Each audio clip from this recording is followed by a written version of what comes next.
April 1945, near the gates of Dachau, Germany.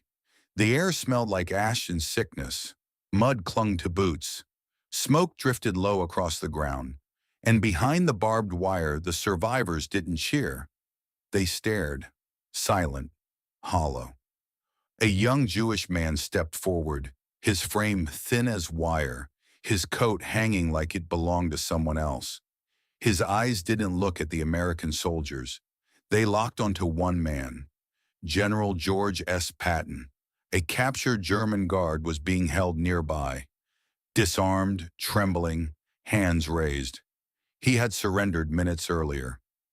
The survivor pointed. Then in a voice scraped raw from something deeper than pain, he said, "Shoot him." The soldiers froze. The guard began shaking, whispering that he had only followed orders.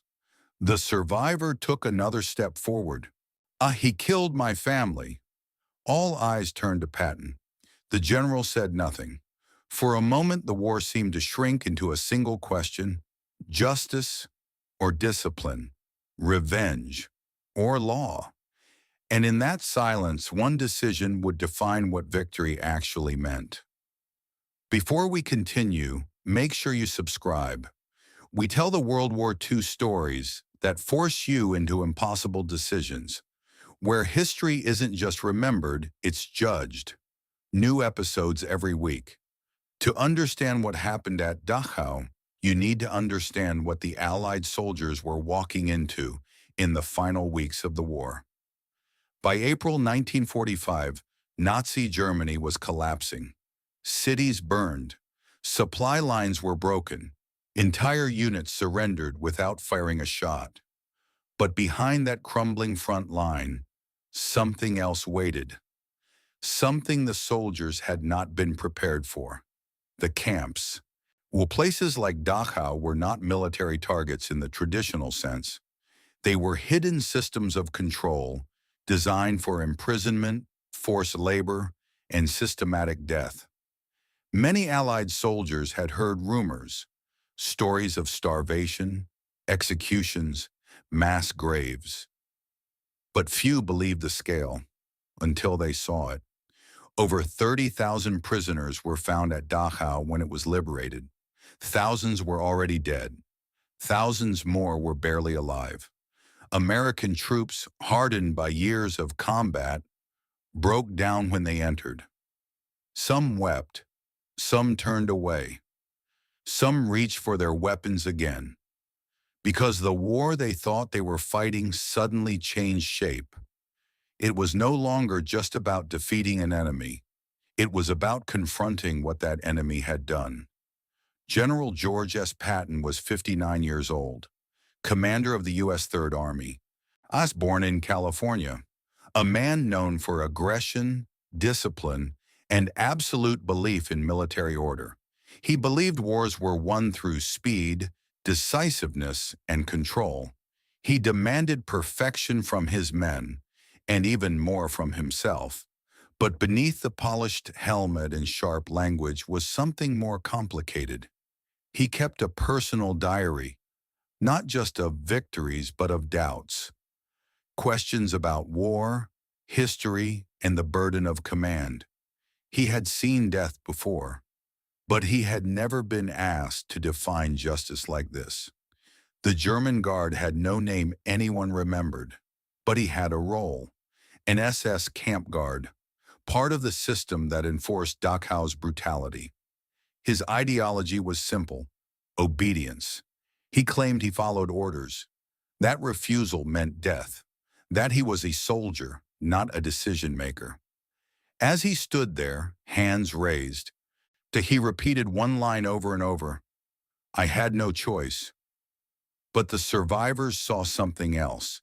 Not a powerless man, a participant.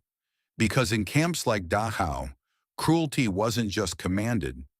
It was carried out by individuals who chose how far to go. And now, for the first time, the guard stood on the other side of power, waiting. The survivor stepped closer, his voice steadier now. "You liberated us," he said. "So give us justice." He pointed again at the guard. "Shoot him!" The soldiers shifted uneasily. Some looked at Patton, others looked at the prisoner. The guard dropped to his knees. The survivor did not look away. Two truths collided in that moment: a man who deserved punishment, and a system that demanded restraint. Patton stared at both of them. He had to choose. Other survivors began gathering. Some nodded. Some whispered names. Lost families, lost children. The request was no longer one voice. It was many. An American soldier muttered, "They're not wrong." The line between justice and revenge began to blur. One officer stepped forward quietly. "Sir, after what we've seen, maybe this is justified." Another officer disagreed. "If we do this, we're no better than them." Now the conflict wasn't just outside. It was inside Patton's own command. Discipline itself was on trial. The guard spoke again. "I was just following orders." The survivor snapped. "So did the men who killed my children."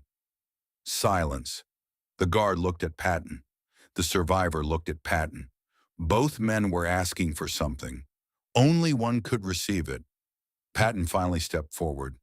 He looked first at the survivor, then at the guard, then at his men. His voice was calm, controlled. "If I give this order," he said, "what are we fighting for?" No one answered. He turned to the guard. "You say you followed orders." The guard nodded desperately. Patton's expression hardened. "So did every man who ever committed a crime under a uniform." Then he turned back to the survivor. "You deserve justice." A pause. "But not this kind." The survivor's face tightened. Not with anger, but something deeper: disappointment. Patton held his gaze. "We are not here to become what we defeated." That was his answer. Patton gave a different order. "Take him into custody." The guard collapsed in relief, but it wasn't freedom. He was dragged away, not spared. Processed, documented, sent into the system that would judge him. The survivor didn't move, didn't speak. But as the guard disappeared, something shifted. Not closure, not forgiveness, but a boundary. The war had ended, and something else had begun. Later, one soldier would recall the silence that followed. No cheering, no celebration, just stillness. The survivor eventually turned away, walking back toward the camp. Not because he was satisfied, but because the moment had passed. One decision had drawn a line, not between right and wrong, but between two different kinds of wrong. Years later, historians would debate decisions like this. Some argued that immediate execution would have delivered a form of justice, a response proportionate to unimaginable crimes. Others insisted that discipline, even in the face of horror, was the only thing separating justice from chaos. Patton's choice has been viewed both ways, as restraint or as denial.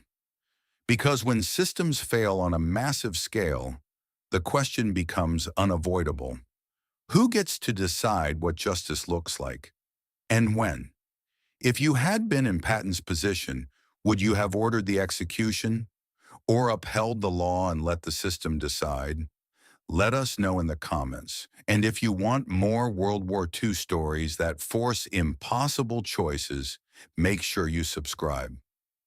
Next, what an American soldier did when a starving prisoner refused to eat the food that could save his life.